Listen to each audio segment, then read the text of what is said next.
Listen to KILJ Well, he wanted to see it.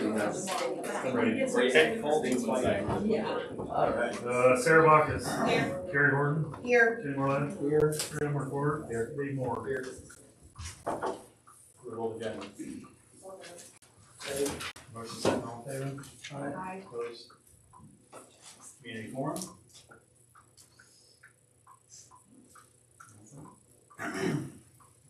Approval of minutes? Move. Second. Motion second, all in favor? Aye. Opposed? Approval of bills for payment. Does anybody have any questions?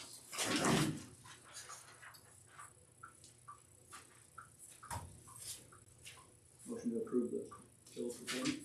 Second. Motion second, all in favor? Aye. Opposed? Financial reports, $4,773,069.70. Questions on that? Second. Motion second, all in favor? Aye. Opposed? Students of the month. We have a couple here. Lexi, come on up. We have Lexi Brown, and Lexi is nominated by Mr. Frazee, her social studies teacher. Congratulations.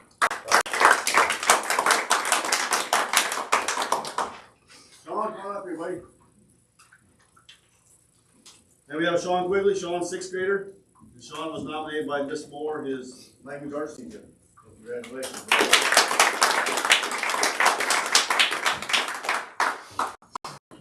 Party Friday.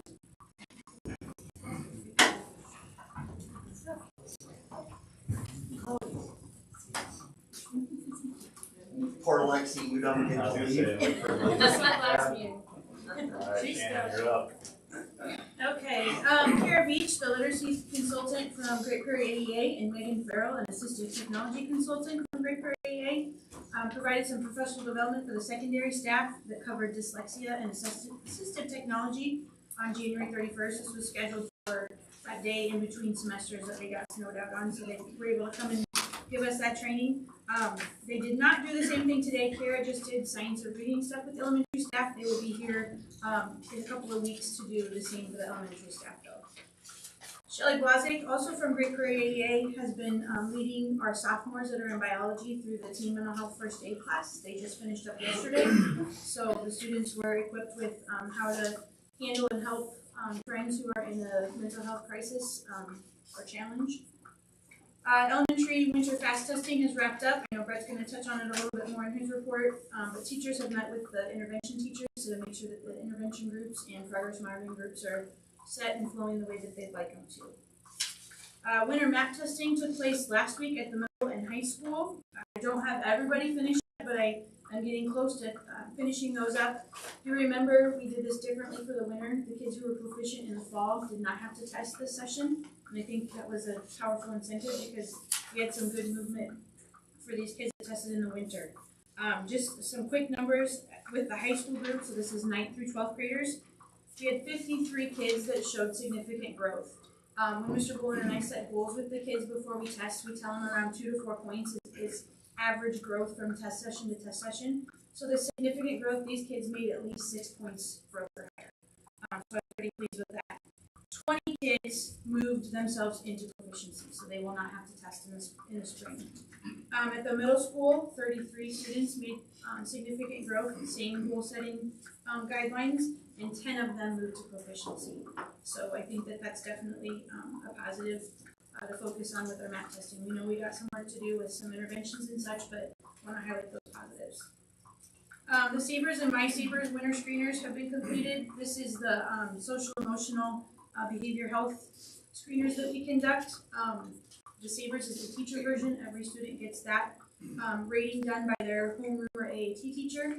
And the My Sabres are the screeners that the students do with parents' permission. So we have to have parental permission to administer that. Next week, the health leadership team will look at that data.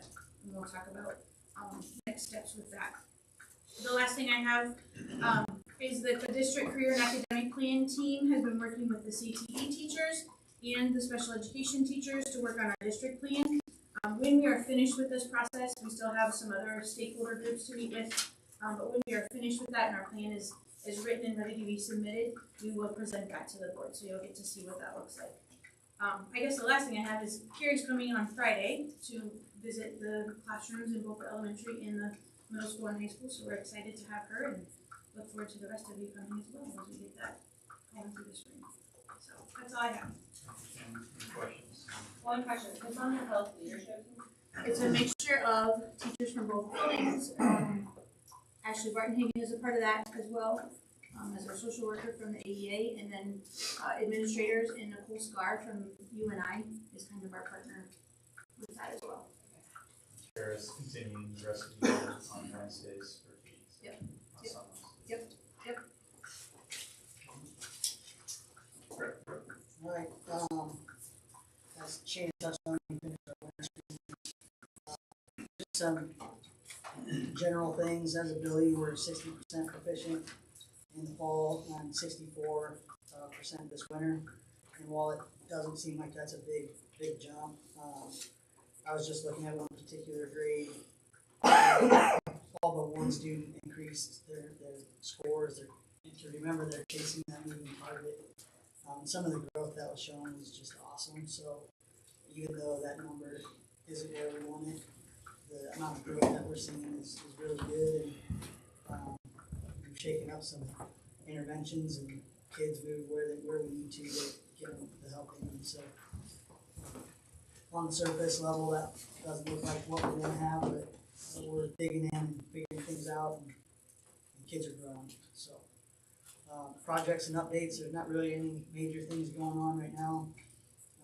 We've had if you drive by the front of the building, Barn Grovers came and replaced the plexiglass on this sign so you can see through it, and it looks a lot nicer. A lot of branches with that heavy snow that are cleaned up. We had some fence damage. One large branch came down, but the fence company was there promptly and fixed it, and nothing was damaged except for one crossbar, so everything's good there. Open positions, there's a few that we're going to be filling tonight, and these are really, most of these are for students that have moved into the district and started in our pre-K program. So that's a good thing to have, that students moving in and getting started. Character strong this month, our focus is on honesty, being truthful in what we say and do. And so we had our assembly the first Friday of the month, and kind of what that looks like is what we're doing, all the things that we talked about up to this point in the year. Our early childhood open house night is going to be March 21st from 5:30 to 6:30.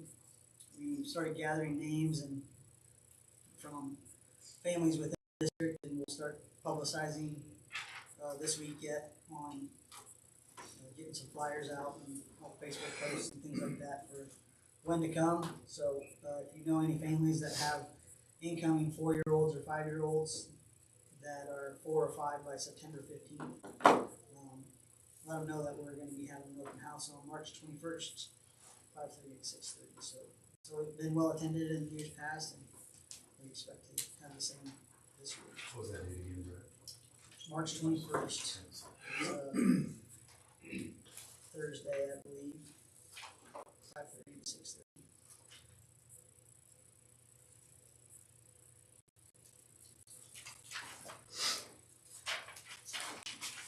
That's all I got. Any questions? Brandon? Just hires are on your list.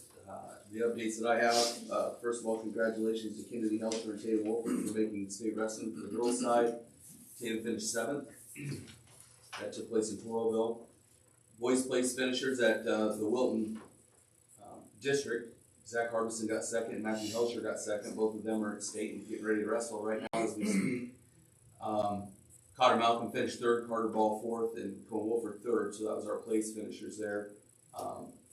Esports just yesterday clinched their berth into the state tournament again, so they'll leave the 22nd, I believe, or 23rd is when they compete. They're going to leave the 22nd.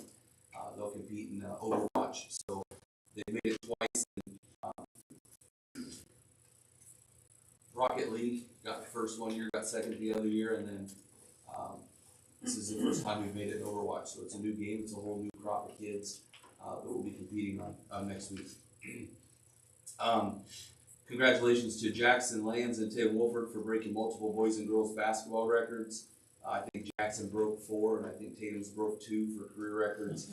And girls wrestling records are obviously have been rewritten, and that'll happen quite a bit right now. I think with the new being a newer program, but I think some of the records that Tatum has set, they'll be tough to break going forward. So, congratulations to both those athletes. Our spring sports will kick off, believe it or not, next week. Spring practices for track can start next Monday, I believe it is. So we're already ready for spring, even though winter sports are still wrapping up today. And, so, we're ready for the next phase already. And that's all I got for today. Questions for Brandon? I just had one question about fobs that I think we approved months ago for the gyms and the wellness center. You know anything about those? Waiting on the grant to get approved. It's been Oh, okay, I'm sorry. Yep. They're tied into this. Yep. So they've been approved, and Board of Health was ready to go, and we're just waiting on the state to say go ahead. So as soon as they give us a green light, we'll call Corey and it'll be started. I'm just wondering, looking at the new security bill for the state, and that's something I'll have to look into. Entry for us to get in law enforcement wise. Sure. Any other questions? All right, Rob? Okay, first off, in regards to the football field restroom remodel project, the Belzers reached out to me last week that they are still wanting to put a bid in for that. I haven't received it yet, but they're the only ones that have contacted me anymore that have responded since the initial, what I initially put out the bid quotes. I had 4 different contracting companies come and look. They're the only ones that are getting back to me at all about anything. So that's kind of where we are. I know we're running out of time in terms of seasons and stuff like that, but I don't know what's going on with, like, why nobody's contacted back, but I'll keep on trying. The e-stops for the boilers have been ordered and they're going to be installed this month, so that we can get the code on those. And then, so I put Menace Heating and Cooling is working on a quote to add AC to the units at the elementary. There's been a lot of change since I typed up this. So I had a long conversation with Menace today about some stuff, and I've also been talking with Odessa Mechanical, which is Nile. So kind of just a breakdown of where we're at. We have 16 units at the elementary right now that have the AC coil built into them. We have 5 that do not have an AC coil. I think it's $700 a piece estimate to add an AC coil to those. And then we have 5 that have nothing, that would completely be replaced with brand new units. And that's not including the compressors that would have to be added to every one of them. I think the quote Menace gave me over the phone was $17,000 a piece for the units at this time. Just so you guys know. But none of that matters anyway with the electrical system. The being from the 50s, it all has to be updated. Nothing will run without it. Klinger quoted me $5,000 to send an electrical engineer to come to the elementary and do a study and see what actually has to be done to get everything up to where it needs to be. It's a lot of money. It's starting to add up. I mean, that all has to be done before we can even think about doing anything else with the AC units, because we can purchase them, they can put them in and compressors, and they're just going to sit there. We don't have the power to run with the building's power as it is right now. I talked with Eric, and my recommendation to start off with, aside from the electricity, was maybe to replace the 5 old units that we cannot upgrade at all to use AC, because that be our starting point. We purchase 1 or 2 of those, as we go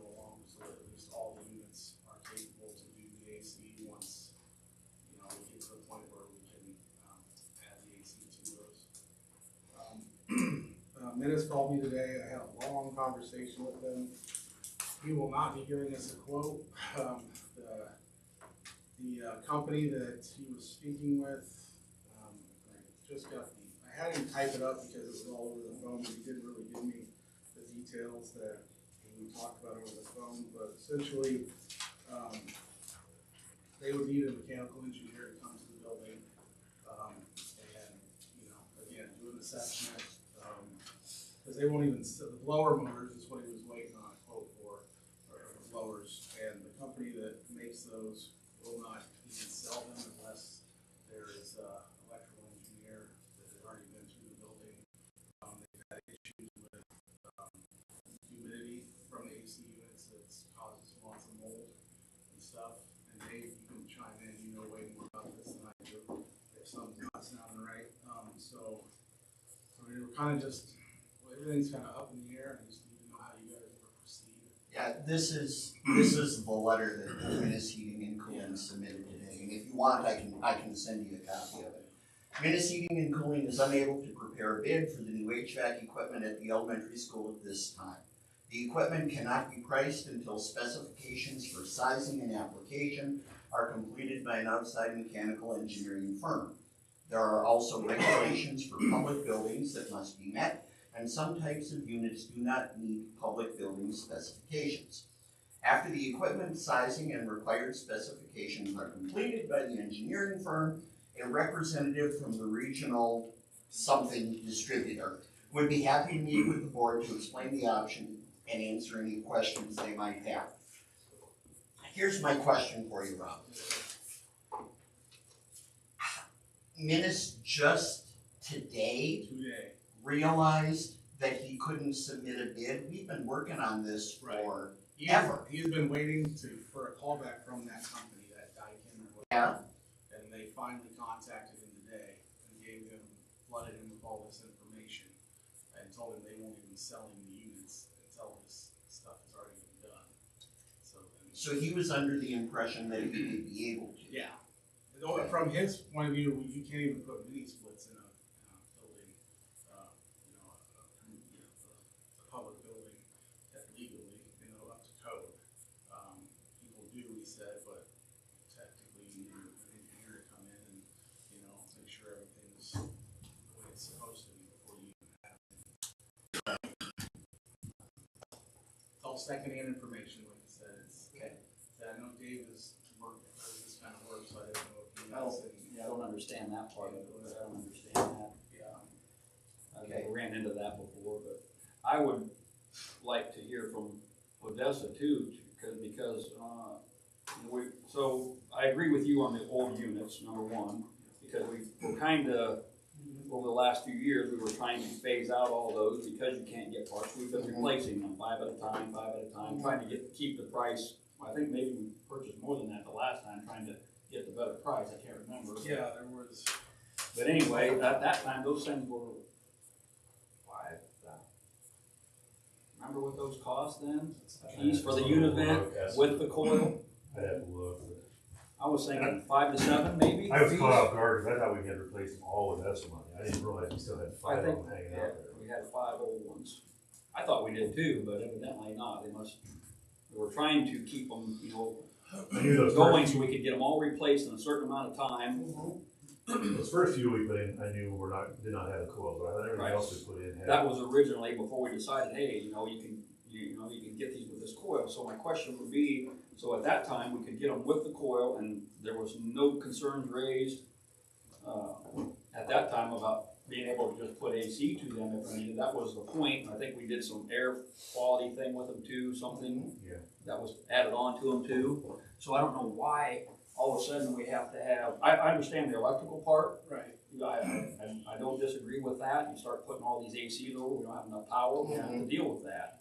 You can't do all that, so, but I don't understand what's the issue with the existing units with a coil and hooking an air conditioner up to it, because that was never brought up to us when we purchased the one with the coil. From Odessa, so I don't know how that's come about all of a sudden, but, and I'm sure Niall will come to. yeah, I mean, I'm sure he can explain that, because I don't understand that, but Eric, we're coming up on deadlines here. Yeah. I mean, you could, so I told Robbie to maybe get the last few unit events taken care of. Depending on the cost, you might be able to get them all, you might not. Mhm. You know, there's like 37,000 left in there. My best estimate, but yeah, we're not gonna, We won't have an engineering firm come through and get specs and be able to get. And we've already replaced the ones without doing that, they're just unit vents. yeah. Okay. But you're right, we've gotta make a decision now whether you're gonna just abandon this project, go a different direction altogether, whether you wanna buy unit vents to get the 5 last ones replaced, how you wanna do it. But obviously, it's not on the agenda tonight, so. I would like to see us replace the old unit vents, just for the simple fact that we've already Yeah.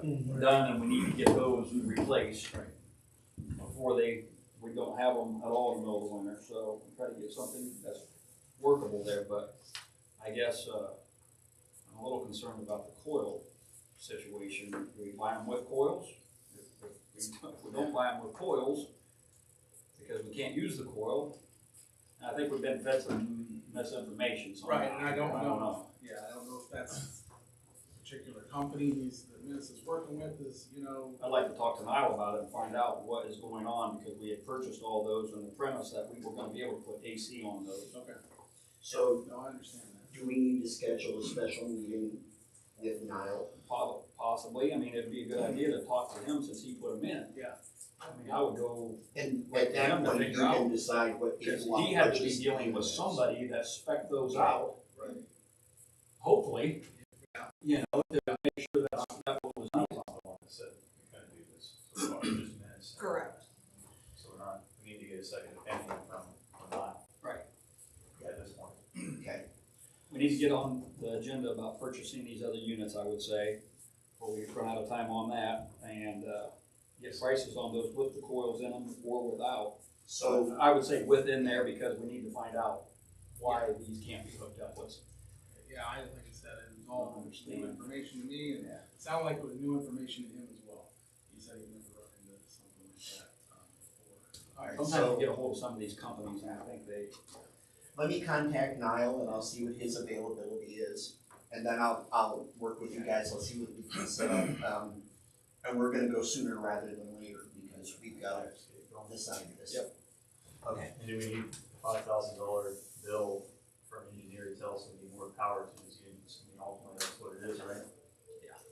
Well, it's not to just tell us we need more power, they come in and tell us what we have to do and how much power we need. But shouldn't the companies installing these know that? Don't they look the electric? well, they know how much power that particular unit needs, but ultimately, as the owner of the building, people, you know, we're responsible for supplying the amount of power they're needed. They can say, well, each one needs 30 amp.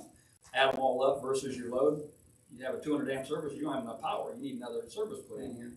I mean, anybody that is hooking these up could tell you that, but that's as far as they're gonna go. You know, you have an old electrical system there, how much more do we need to beef it up? You think about the future, what if we need to add more down the road, you know? I can see having to get somebody, not necessarily maybe an electrical engineer, but maybe an actual licensed electrician to give you an idea of what you need before you go spend $5,000. You know, make the decision first, and then have to have an actual electrical engineer come in and scope it out, I guess. So reach out to local electricians Yep. and then reach out to Odessa. He should be able to tell us, you know, how much power is gonna be required for each one of those and where we stand. Okay. Do we have a list of all local electricians? Any questions, bro? Steve, we're working on that. I'd like to commend a few people here. I'd like to commend Ms. Akins, our counselor. Last week was National School Counselors Week, so I'd like to thank her for all she does for our students and staff. I'd also like to thank S&J Tube. We were contacted by one of their employees, Dave Patrick, actually works for S&J, and he contacted the school wanting to know if he wanted some square tubing that they would donate to our welding department. And Mr. Dunham readily agreed that he would take that, so they brought over a bunch of square tubing that he plans on using for student projects, as well as some practice welding. And then also, S&J Tube has been doing some fabrication, on parts for our school's robot. A lot of kids are gonna go there and pick it up today, and work on it at the school, so, I'd like to thank them for their partnership with us. And then I'd like to congratulate, J.C. Hoig, and I also forgot another individual on there, just came to my mind, is J.C. Hoig and Emily Hempill, two senior FFA members.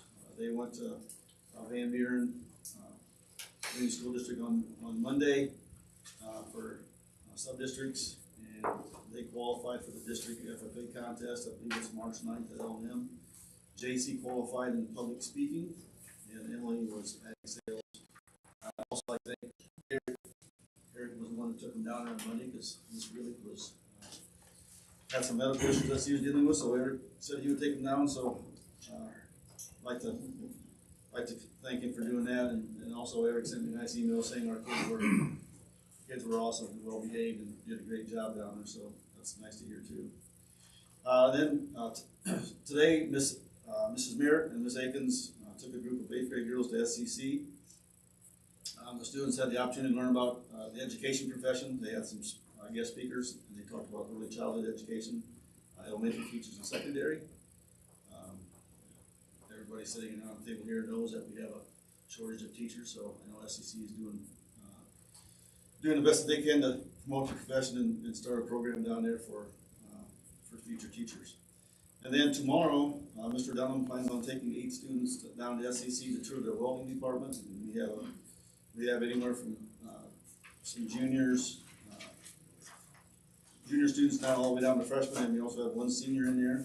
So that's a great opportunity for those individuals. And then our last parent-teachers conference, I'll remind everybody that will take place on Wednesday, March 6th, and Thursday, March 7th. That's it.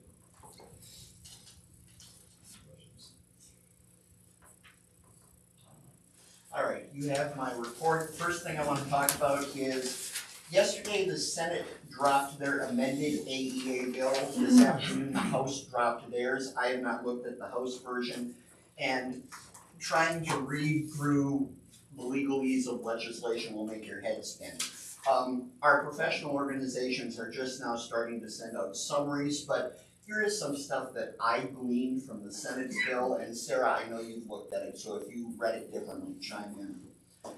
I noticed that in the original bill, they made reference to the director of the Department of Ed assuming many of these roles. I've noticed now that that language has been changed to Division of Special Education. I can only assume that they got some pushback on investing everything in one individual rather than an institution. There is language in the amendment that says all AEA chief salaries are going to be capped at 125% of the average salary of superintendents within the AEA. So that tells you that your Heartland AEA chief, that salary is going to be significantly higher than Northwest AEA, simply because of the market value. But there is language that would cap that individual salary up at 125%. As I read through trying to figure out how they're doing the money, I think this is what they're saying. A portion of the money would go to the district that we could then choose to use with the AEA, a different AEA, or a private provider.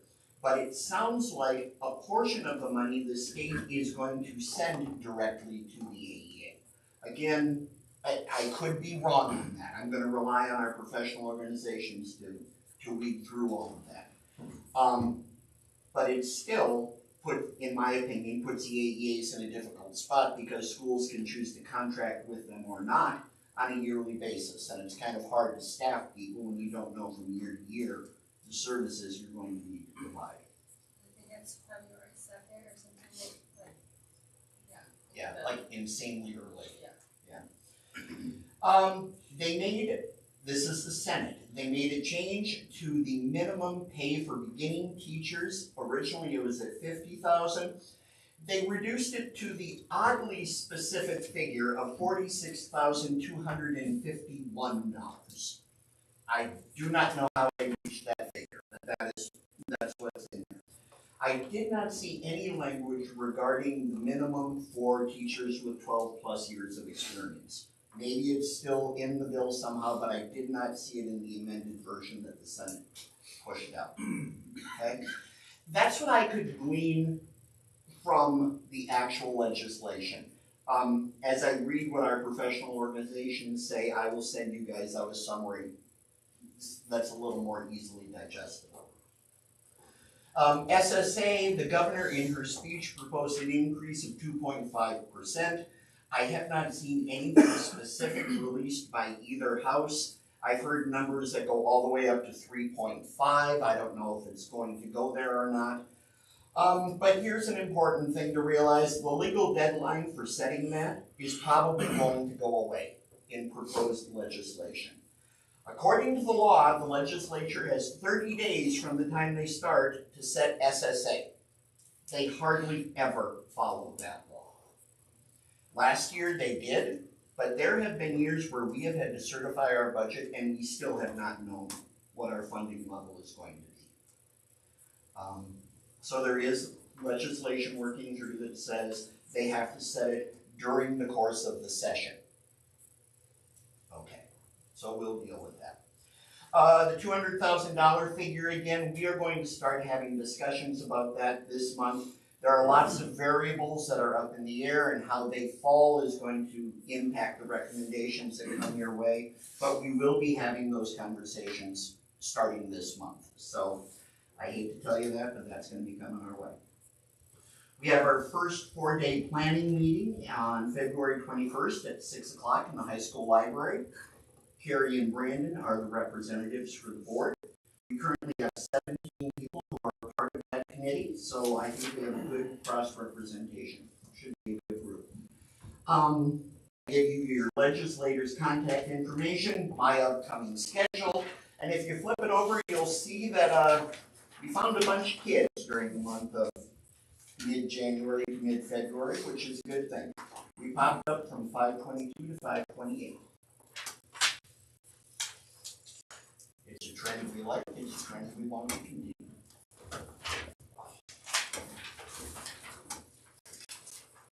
Questions, Mike? Are we setting work sessions today, or will that come for the budget? That will come. That'll come. Is the 4-day planning, is that public or is it private, the first one? It's never really established that. You mean like, can the general public come? There's nothing that says that they can't. I mean, we'd have public meetings separate from that, but yeah. Yep. Any other questions? All right. Moving on to hires. How do you guys want to proceed with these? Individually, grouping, all together? Individually. All right. First one, Ashley or Kara. I have an issue with this. Yep.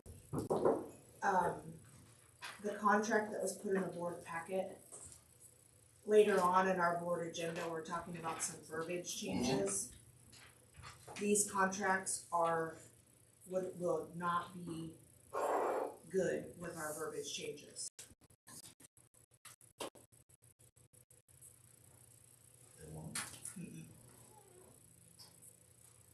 The terminated piece. Is that what it says in the handbook? The handbook is more direct. We'll change the handbook language, Yeah. and then everything should be aligned. So this verbiage, the contract may be terminated by either party Right. by giving 30 days written notice, provided however the provision shall. That is the Right. same as what it says in the handbook. No, that is not the same as So what it why do says they in not match? Because over the years, language had changed from legal recommendation. I don't have a better answer I than know, that. should we Yeah. make them match is what I'm saying, Yes. because if we've been given legal guidance on changing the verbiage, then I think our contracts need to state what the termination policy is in the contract, or we leave it out. Okay. And we refer to the handbook. Which page are you looking at? Or which contract? It's She's the looking para at the first one. contracts.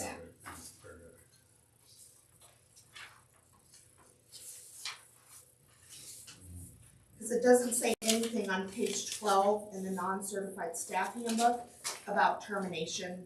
Oh yeah, it does, sorry. Yep. Sorry, I missed that. Yep. So yeah. So do we wanna leave that, I mean, I don't know if we talk about this now, or do we update these? If you want, we could talk about the para contracts at the end as we're talking about the handbook language. I don't. Well, it says in here, shall not in any way affect the right of the district, and we're changing something the district's doing. So I still think this is satisfactory moving forward. Okay. Don't you? Take a look at the second sentence there. It doesn't say Shall not in any way affect the right of the district. So it elects to terminate this contract for property loss. so it still allows them to clear the deadlines even 30 days notice, and it allows us as a board to terminate if we need to. Okay. Is that? Yeah, I think that's fair. I just wanted to make sure we were all on the same page with the verbiage. I did not catch that before today, so. You guys agree?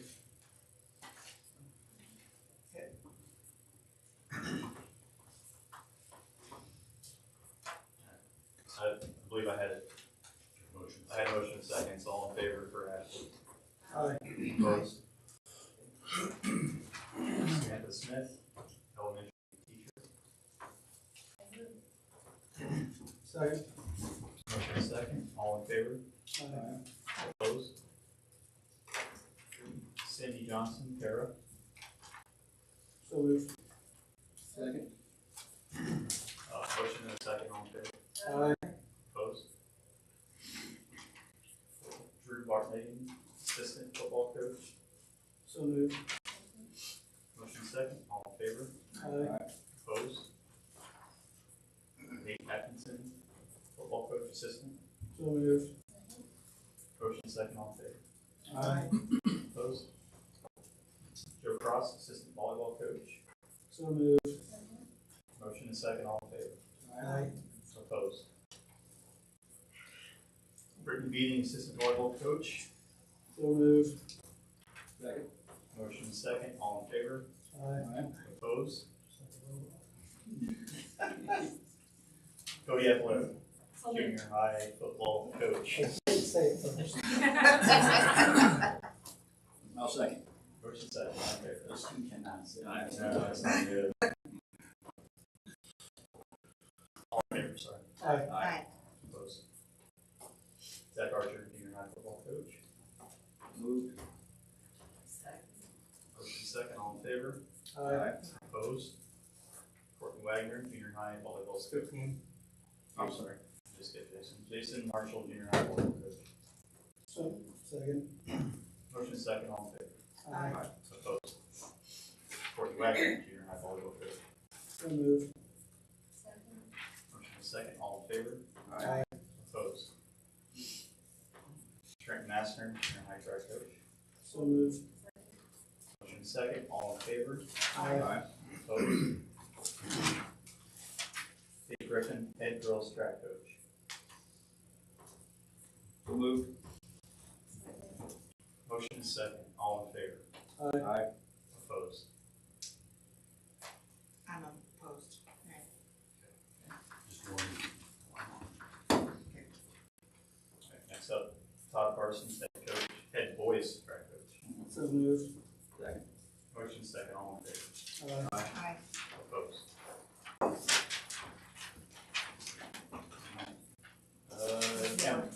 Emily Mitchell, volunteer, assistant volunteer. I just, while you guys get ready to do that, I do want to say it says pending certification, she is starting her class now, or getting ready to start her class, I think her and Keith are gonna do it together, so she does not have the certification yet, that's why it says. Okay. So I have a question Yes. here. I get it, most people get their certifications then, right? We hire them pending certification. But if we hold other teachers to standards on getting, or teachers or coaches getting things done, if they're state mandated, or should we keep our hires at that same level of, we don't put them on the agenda until they get certified? That's a board I decision. probably wouldn't disagree with paid.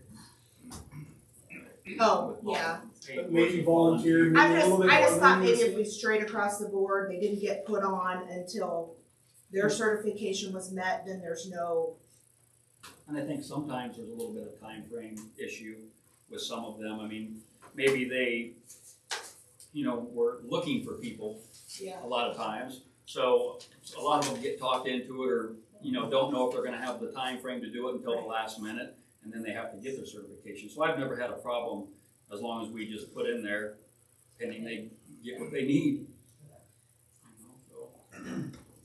That's my 2 cents. I don't think we've ever had anybody on here that didn't get their certification. Just one? Okay. And I thought about a timeline, but you have a timeline to take yours, like I had, I don't know what it was, 60 days or whatever it was to get mine done, so. Well, we just held certain people to certain standards before we put them on this agenda to hire. And I feel like if we can't pick and choose who we're holding to those standards, right? So that's my questioning.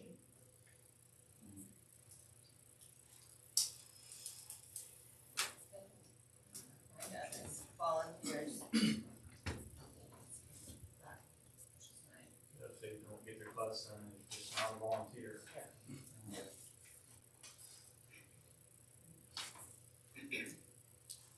Further discussion? So would that be a policy, or somebody have, if we're gonna, We can further discuss it, it's Yeah. just, this is where I brought it up, because it's on the agenda. I mean, the easiest for everybody, I do whatever the board directs me to do, so if you guys decide, hey, don't bring them until they're done, that's what I'm gonna do. If you say volunteers only, that's what I'm gonna do. Right. So whatever you guys tell me, I'm gonna have a list on my wall that says this is who gets put up when, and, we've worked through that the last year or so, I don't have a problem with that. But as long as you guys direct me on what you want, that's what I'm gonna do, so.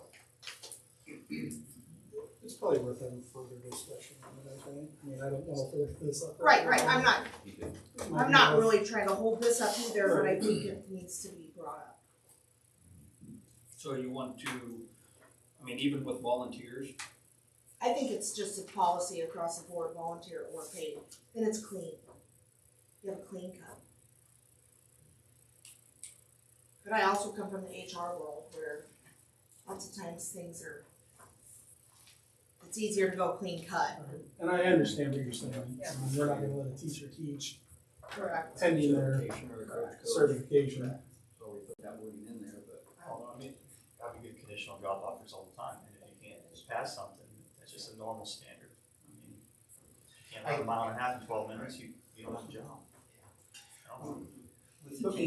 But we don't give conditional offers to teachers. They have to be licensed Correct. and before they can start teaching. I think that's just a little bit different Yeah, level but what they're doing, volunteer, No, I get coaching and that. whatnot. Completely different in my mind there, but. State gives out conditional licenses though for teachers who haven't Absolutely. necessarily taken the trainings fully through, and they're still able to teach this. So it's either one or the other. We're holding everybody to the same standard or we're not, is where I'm going with this. Well, I think just not to hold up the meeting Right. tonight, we can discuss it later. Just move on. So moved, initial. Second. motion second, all in favor? Aye. Opposed? Z4, assistant volleyball, So moved. Second. motion second, all in favor? Aye. Shady character for the last guy, but. Save the best for the last. The best worst. Marlette, volunteer assistant, football. So moved. In a second, all in favor? Aye. Alright, no resignation, new business.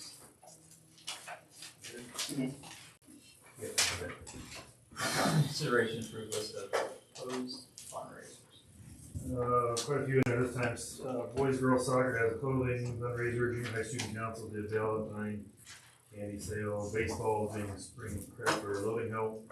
Girls soccer, popcorn and coffee, Moms is doing spring fling, bake sale, and youth dance camp. boys wrestling was their state qualifier t-shirts, and then FCCLA, doing the take and bake meals. We're taking big meals. Take a big, it's not gonna be like. I would assume that they could, So the- Second. Karen. She wants her dinner. Are you ready? I'm not gonna lie, I'm not gonna lie, I thought the same thing. All in favor? Opposed? Consideration to approve board policies. Alright, 7051 through 7054, they're part of our regular policy rotation. Our language is up to date as IASB, so I don't have any recommended amendments for you. Make a motion to approve 705 through 4. Motion second, all in favor? Opposed? Consideration for second reading proposed policy, this is AI taxation. 605.8, this is the policy you saw for the first time last month. IASB has put this out in a way to hopefully stay caught up with the artificial intelligence tools in that world that our students know much better than we do right now.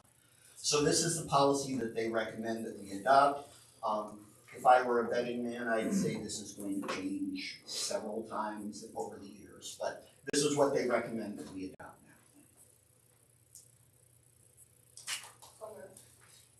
now. Motion second, all in favor? Aye. Opposed? Alright, next up the calendar. All right, let's dive into the fun. We all know that winter has not been our friend this year, so we have some decisions to make about potentially adjusting our calendar. In your packet, you have the options that I have put together. Let me just throw out there right now that if we do not adjust our calendar, our kids will be going to school until June 1st. Okay, so just keep that in the back of your head. Okay, when was the last day proposed right now? 23rd? May 23rd? Yes, May 23rd. 23rd. Yep. All right, so I know you all can read, but it's gonna help me keep track if I just go through it here. The assumptions that I'm making in this recommendation.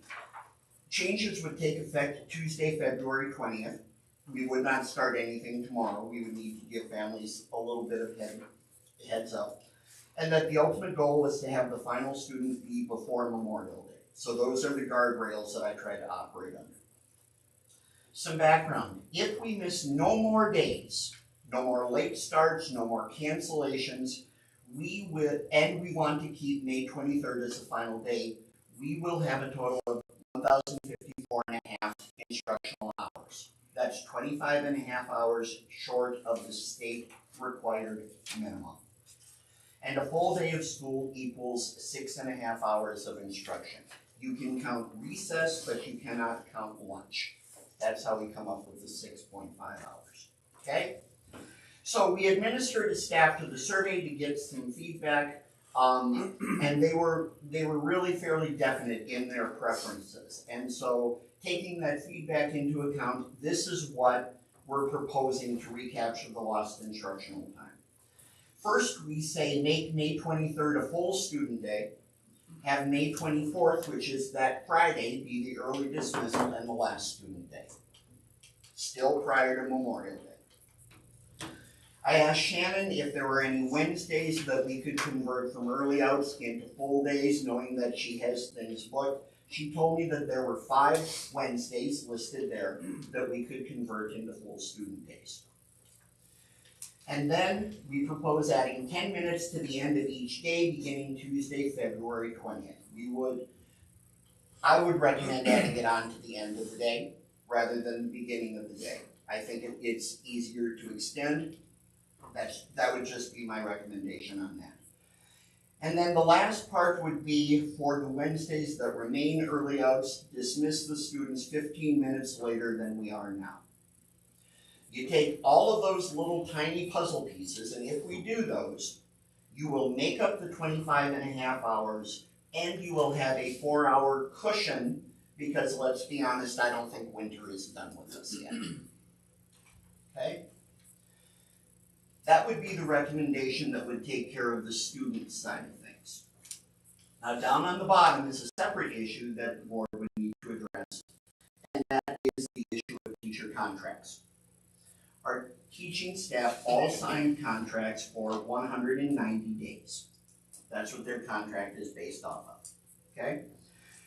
I see that we have three different options. The first option is you can say we want to hold our staff to the 190 days. The problem with that is you would dismiss kids and you would have teachers sitting for 5, 6 extra days at the end of the year. We would try to find productive things for them to do, but the last thing you want is just sitting making up time for the point of making up time. It would be on us to try to make that time as worthwhile as we could. A second option is the board could extend the contract time each day as much as you do the student time. If you add 10 minutes to the student day, add 10 minutes to the teacher day. You know, you then have the option of having the teacher's final day be the same as the final kid day. Option 3, you could simply forgive all of the leftover contract days and have the teacher's final day be the same day as the kids. I view these as two separate decisions you need to make. The first thing you need to do is how you want to handle the kids' calendar. The second thing you want to do is how you want to handle the staff. Questions I can answer for you. Could we take a day off spring break? Could that eliminate the add 10 minutes to the end of each day? If we took one of those spring break days, we could. Staff feedback was pretty not in favor of that. What's the reasoning for the sporadic Wednesdays? You have signs of reading with Kira Beach scheduled already, and her calendar's tight, so I stayed away from those. And there's a couple of, I finagled a little bit with like our ISAPS training for the staff, so based on when we're gonna ISAPS test, making sure we had that training before that. Yeah, it's not consistent, but. No, So how, I guess my question would be, you're making the students, go longer, how does the contract just not go along with that? Why do they have to be two separate items? Exactly. Excellent question. Because the state has a minimum number of hours of student instruction that has to happen. But our contracts are not based on teacher hours, they're based on teacher days. And that's why they're tracked differently. So what is everybody's best opinion as far as what is best time served for the students? I guess would be my big concern. Is it adding 10 minutes? Is it the days? What's the holdup at the end of the year and going past Memorial Day? Evidently that's a no-brainer, or that's a no-go, but it always seemed to be that way before. It wasn't even an issue. If you had snow days, you extended the school year to make them up. I don't remember that being a problem, but. If you want kids to go past Memorial Day, we can sure do that. That was just the assumption that I used. I'm not saying that's what I would want. I'm just trying to figure out why that is a problem if it never was in the past. I hear you. I mean, we can't help snow days no more than anyone can, but I would be more. You don't want I can understand you don't want a few days at the end of the year because that's not instructional good time either probably because they're kind of wrapping things up like that. I would rather see the Wednesdays and. So, not to interrupt Dave, so you're 1 through 4, Mike. Yes. This is what we would need to do to make up what the kids need to make up. Correct. It's not an option, you can't, you know what I'm saying? They You have all to option be 1, done option 2, together? option 3. Yeah. All 4 need to take place. 1 through 4 are packaged. Okay. What is the 4-hour question? So if we extend the day 10 more minutes, what does that do to activity schedules? It doesn't actually do a lot. I mean, the days that we have to leave early, they're gonna leave early. Right. It's like a I'm track meet. thinking more like practice days. That 10 minutes doesn't affect anything because if the kids go 10 more minutes, teachers can't start until 3:45 anyways. Right. Junior high starts at 3:30 usually, so there might be like they start 10 minutes later, but it's not gonna hurt. That 10 minutes isn't gonna make a big deal, not in my opinion. I'm not a fan of adding minutes to the end of the day because I don't think that's what's best educationally, but I mean, 10 minutes is 10 minutes, but I do like that we are converting the Wednesdays into full days, because as a teacher, you're gonna be able to just have a full day of school. I think it'd be easier on parents. I had added 10 minutes to the beginning is what I I'd had. rather add. You would rather do that? See, I think don't, I that's would smart rather for not do that families. because of bus times. You know, my kid knows that he's gotta be out at 7:35 or 7:40 every I think morning. for and families with little kids, it's hard to get to school on time. to add 'em up. Oh, And- trust me, I rode the bus from Wapello every day. I knew. I know how long it is to be on a You're bus. on 7 o'clock probably. And then you're gonna have kids 15 minutes later on the remaining Wednesday early hours. The biggest concern I heard talking to people was 10 minutes at the end of the day, that the kids are not gonna get extra education. So what are we, Honestly, I can't argue with that. oh, sure. Yeah. Are we sending a different session or different class every day, doing something different? Like one class is longer, especially in high school. One day, the next day it's another class. Are we doing Right. just 10 minutes and you stand there for 10 And minutes? that would be, building principles. That's would what we did in determine the that. past. Then we added, like one year, I know we did, first period was 10 minutes long. Add to the period. Or you can take the 10 minutes and you just, you just add it without, like first period now is 2 minutes longer, second period is 2 minutes longer. I'm good with that as long as it's not, we're not in 10 days, Not they're just at standing in the 10. hallways on 10. Oh, no. Okay. 'Cause that's, people, in their minds, that's what they think. No. Right. So that- Alright, as long as there's a plan with that, I'm good with I look at this. my feeling is if we change our bell schedule to just add the time in Yeah. periods, from 48 minute period to 49 minute, 50 minute. So any more questions about kids section of this? And if you would like, you could do 2 separate votes, one on kids, one on staff. If you want to, you can hash them both out together. That's up to you. So if we do, the way it's worded here for the kids, and evidently option 2 would be the best For the teachers. mesh for that system. Absolutely. The cost of Well, I option read that. 3, the cost is option 3, so everybody knows is $14,000 per day.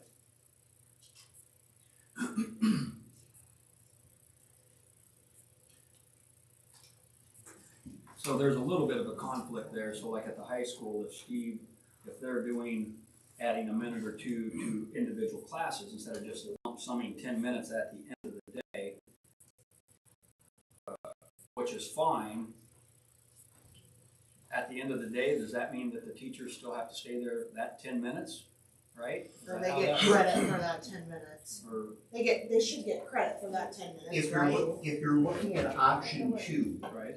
the idea was that if the kids' day ended 10 minutes later than normal, They would teacher do day too. would Okay. end 10 So by minutes extending rather those than classes here, there, that just falls in line with it. You're not adding an extra 10 minutes. That's just part of it. No, you Well, are it adding is- extra 10 Well, you minutes. are, but it's. It's a free 55. You're It's a adding it free through the one. day, Right. but it's still ending 10 minutes late, Yes. later than Yes. it normally would. Yes. And then, teachers would be done. It's just not, I was just thinking, not just an extra 10 minutes there for no reason for everybody. Right. It's throughout the day, but the day is still extended for everyone, for that 10 minutes. Audience thoughts, concerns? I mean, you already probably seen it in response. None of them like it. Spring break. I voted to give us. We all voted teachers. But I don't even know when you get off, 2 days? Good Friday and Easter Monday. So if you gave up a day, it would be Well, it's Easter not Monday. just us. Well, we have a lot of teachers who've already made plans and Right, I then told them understand. and those weren't set as days, so. We have teachers, I think we have one who's gonna be on a college visit with their daughter that day, and they're like, there's no way I can make it to school, so then what do you do for those people that already have those days off and already, like, you're down in a hotel room There or. are days like that are hard to keep everybody happy because some people have plans. They plan on that every year. Plus, it's a good mental health break about that time of year too. So I'm, the way I understand it, everybody, I mean, the system's gonna work all right, we just have to approve it. I think we can approve it with the teacher at the same time. So the plan above and option 2 together. What's option 2? Having timer for the time. Option 2 would extend the teacher day to 3:55. But your final day would still be the kid's final day. There wouldn't be extra days added on. That's only on the days where you add 10 minutes to their day, that's not like an extra 15 minutes on Wednesday. Because if you extend Wednesdays, that extra 15 minutes, it won't extend that for us on Wednesdays too. You get credit for that day anyway, Every because day you're at already here. 3:55. Right. Just at 3:55. Correct. Yeah, it's not 3:55 plus another 15. No, I meant because you're adding 15 minutes on Instead of a. the staff's already there. Right. Just for the kids. Right. Yeah. 55 total. She can stay 5 You're minutes dismissing longer. students 15 minutes later on all the remaining Wednesday early hours. So what they're asking is that they're included in 15 as well as the 10, is that what you're asking? Yeah, The because if contract you're time adding and time the on to contract their. time. It would be included in. Separate. Right, the contract time would still be 3:55. Yeah, because, It's just the kids are staying 15 minutes later.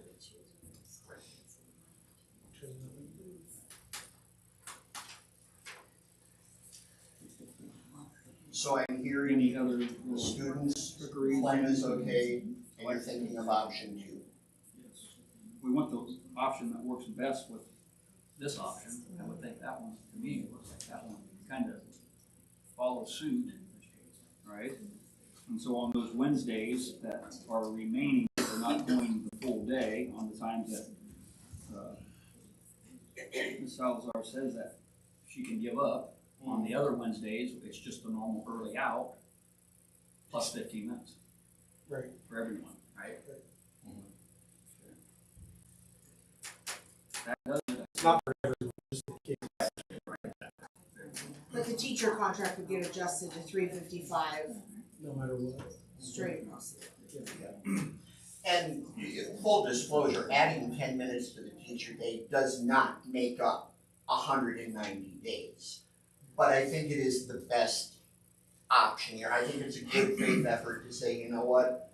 Some days are coming off of the contract, but we're gonna give this additional amount of time. So I think it's a good faith effort. Did you run those numbers? I have not calculated them. I can if you want. I was just gonna ask how short that makes it. That's good.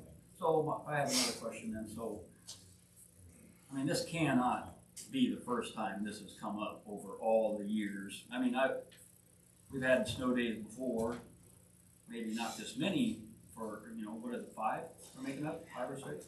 This is the first time we have cut down on the hours that students have had in past. We haven't had to go past Memorial Day, or if we have, it's only been like 1 day or so.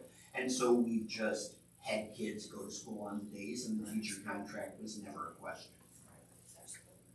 I don't remember if it would come up. This is the first year we've addressed. Is it because it's an hour, kids are hours and teachers are days? Before it used to all be days. They screwed that up. It shouldn't be this complicated for snow days. You miss a snow day, you have to make it up. That's what happens when you have 2 different ways of giving Yeah, days. I agree. I would be curious to know how many days. I can figure that out.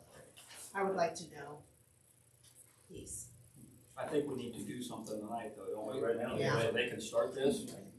We got the first day Did you is say when? do it in your head? February Do it 20th. in your head.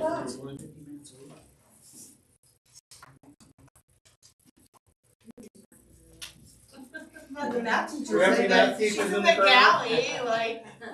We just use it in math class, not realize. All right, assuming that we start on the 20th. Okay, we are looking at 66 days. So that's 660 additional minutes.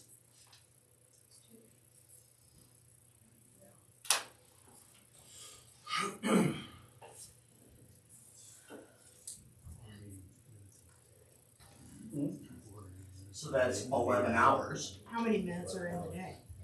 8 hours. That's what you figured on is 8. Oh, yeah. carry the 2, Wow, at least your math is still working. times 5. It's like 1.25 days you're making up. So we're giving them 3.5 days. That's a lot of days.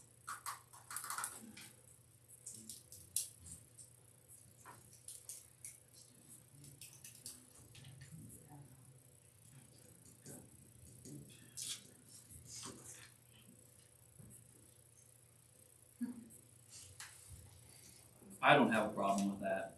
I don't see any other way out of it, the way it's set up. I don't get it. It's either just you go till after Memorial Day or we do it But this not way. being teachers, I mean, teachers could still go after Memorial Day. Right. And do something. Right. That's not great, but I mean. Right. we might Yeah, be that's extending- the decision that you as a board can make. We wouldn't be extending student time to that. I don't. Now, if you wanted the teachers to come back after Memorial Day and make up the days, then we would not adjust their contract time. We add time to the kid day, but we would not extend their contract time. It would still be 3:45 each day. You understand what I'm saying? Yeah. That means we'd rather the kids be here though. Yeah, I'd rather work with kids for 3 days than be in training or something at the end of the year.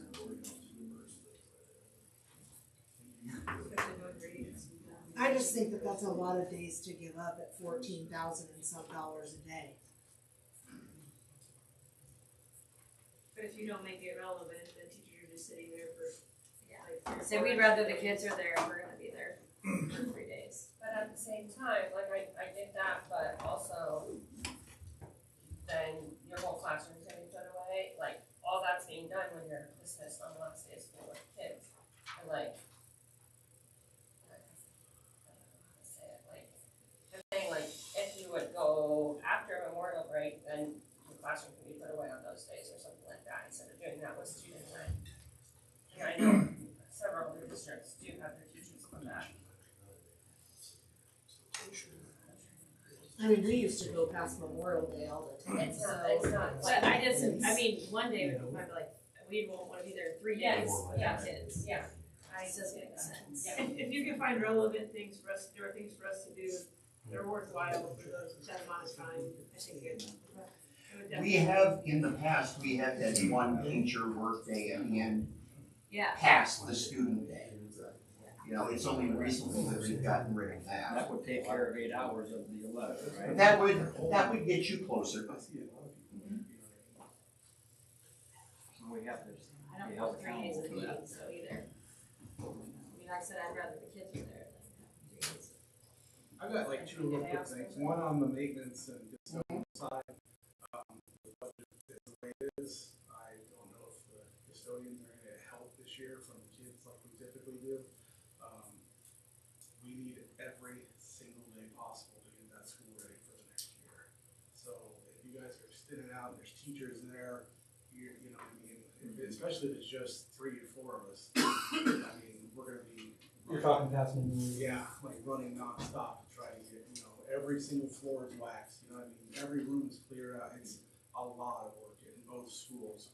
And, you know, with the budget up in the air and, you know, the cuts you guys gotta make, you know, I don't know if we're gonna be able to have to pay the kids to work this summer or not. I'm sure that's gonna be something you guys talk about. So, on that aspect, you know.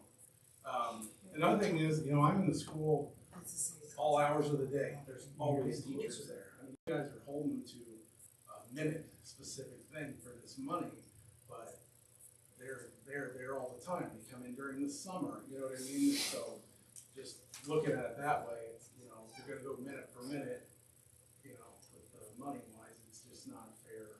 That's not a fair thing to do for them, sorry. Thank you. I see you there, I'm there all different hours of the day, weekends, you guys. Like I said, I don't have a problem with that, if we're gonna lose those 3 days, but as a board, we're still gonna have other public input. Yep, yeah. You know, not just our staff, you know, we'll be holding to the taxpayer, as everybody in this room, you know, so. That's $50,000. And that's the flat we'll catch. Yeah, no, I understand that, I was just saying, you know, minute for minute, you know, it's, I don't disagree with you at all. fair way to go about it, unless, they start keeping track of every second they're in the building and then hand that in, then. Yeah. To see if other teachers they are students. Cause I don't think the answer is yes on that. I think it's most of them. My wife must have teamed back 5 days after their when field goes back. plus 300 because they had a water main break last weekend. So we need to find a solution to get out of that conundrum, it sounds like to me. Nobody wants to commit to just giving away, 3 days, 3.5 days?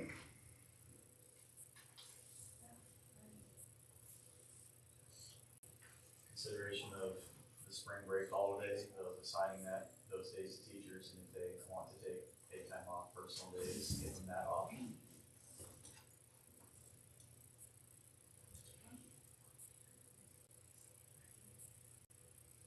I mean, that is an option, I guess, but But I understand what Megan said, but how do you, You I don't know how many people we're talking just about. said. Yeah, I won't have any personal days. I mean, some of us Right. losing What? sick days And you every work, year, yeah. because Yeah, you didn't work, yeah. If you don't we don't have. take sick days. I mean, we can track how much time we spend like grading and lesson planning outside of class too. If I you, mean, we don't wanna give up, I know you guys don't wanna give up the 3 days, like I get that, those 3 days are a lot of money to taxpayers. But I bet if, for a lot of us teachers, if you track the amount of time we spend like outside of the school, which people don't see, which I know is completely, I mean, you still have to deal with the taxpayers, like I get that, like I pay taxes too, to pay for teachers as well. So, and we get the 3 days. I think all of us would be willing to do whatever you asked us as far as that goes. But Do you really think there'll be kickback if you give them the 3 days off? I mean, teachers work their butts off. it might not be a Kids are lot. horrible Might not nowadays. be a lot, but I mean, horrible. kids are horrible. like I said, we don't disagree, but We don't go handing out 3 extra days to people that run out of time off at my job. There's always exceptions. I'm just saying, I seem to be making a big deal out of the 3 days. It's already in their contracts. Money already spent. It's already in the budget. you can It's take $50,000, I Joe. understand. I understand, but That's a lot of money to the taxpayers. it is a lot of money. And make it student days then.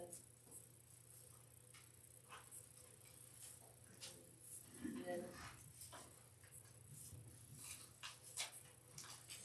Well, then you don't have to Then adjust we're not anything, making and you just take everybody If you past make it Memorial student Day. days, then all of the things that we've talked about, you can just forget about, which is totally fine if that's what you decide you wanna do.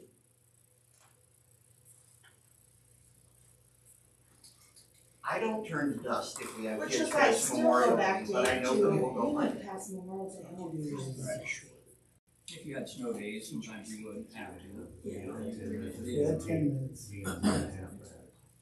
So if we had another 10 minutes, we get another day and a half, which gets us to 3 days, which gets us to how many left?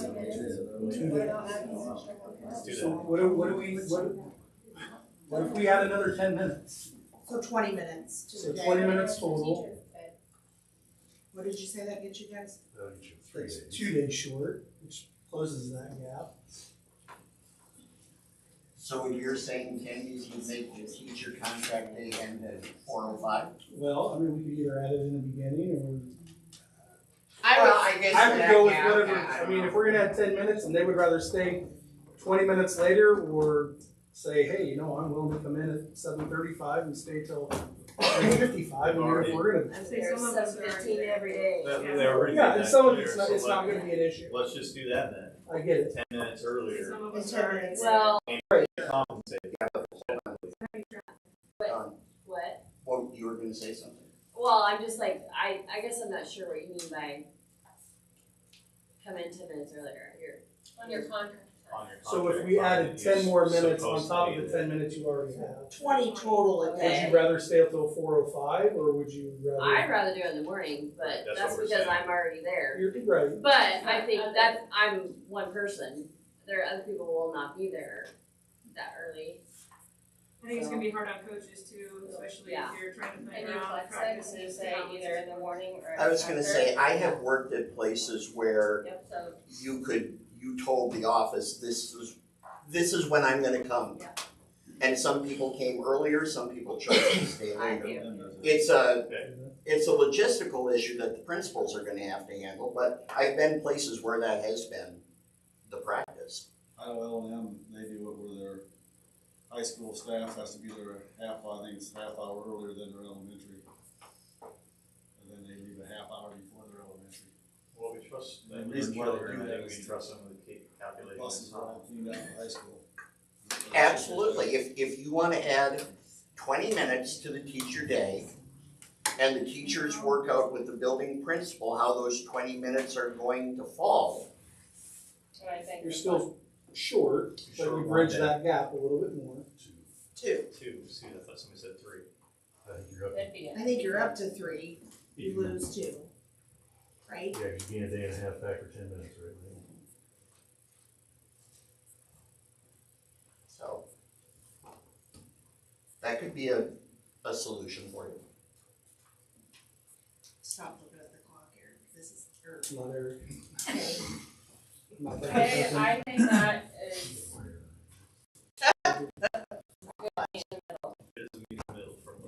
I make a motion Okay, that we go with the kids' recommendation that Mike had, and we add 20 minutes onto the teacher's day for them to choose With flexibility. with the flexibility of how they want to do it, With their building. and then forgive the 2 days.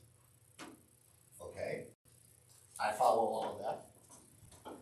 Does that make sense? Yeah. Word for word, Brandon. You got it? Motion and second, all in favor? Opposed? Okay. Okay. go ahead. So the student day is gonna, we're still adding 10 minutes to the student day. Yeah, that would stay the same with the student option, but the teachers will have the option 10 minutes in the morning or 10 minutes, an extra 20 minutes. However they want to do They're it. there at 7:15 in the morning, they're gonna make a difference. There for the teachers and staff, and it's half for the taxpayers. Think about it, 1 second. Okay, next up, public hearing. For sure. Calendar. Just gotta tell them to. All right, so now that you hashed through the remainder of this year's calendar, it's time to look at next year's calendar. This is a draft calendar, of course. It has gone through our district leadership committee. The entire staff has had a chance to take a look at it. I'm just gonna walk you through it, and then I'm gonna tell you some of the things that we're gonna have to work our way through with that. You'll notice that the first student day is August 23rd. We are not allowed legally to start students before that day. As of right now. There is a bill working its way through that would change that to either the Tuesday or the Wednesday after the close of the state fair. That should be then The 21st. But as the law is written right now, the 23rd is as soon as we can start. The way that Christmas and New Year's fall, there's a whole 2 weeks off in there. Our quote-unquote spring break remains the same with Good Friday and Easter Monday. The final student day would be May 23rd, and the numbers to the right represent the number of instructional hours. So you'll see that with this calendar going through May 23rd, we get to 1,087.5. Remember, the state minimum is 1,080. We've also built in 2 potential snow makeup days, the first being Martin Luther King Day in January, the second one being Easter Monday in April.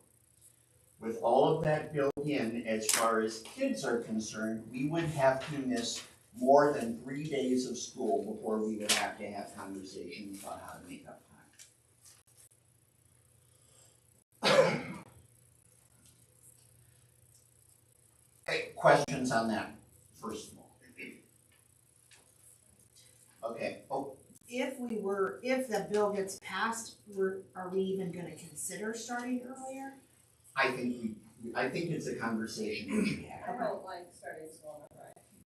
Yeah, no, I think that Wednesday would be appropriate. I think it's a So conversation we should That's have. why it's. And since that legislation is there, Normally, I would ask you to set the public hearing date for this, but you have to have the calendar in its final version before you set the public hearing. So if there is a chance that our start date could change, what I'm gonna recommend is we talk about the calendar, I get your feedback tonight.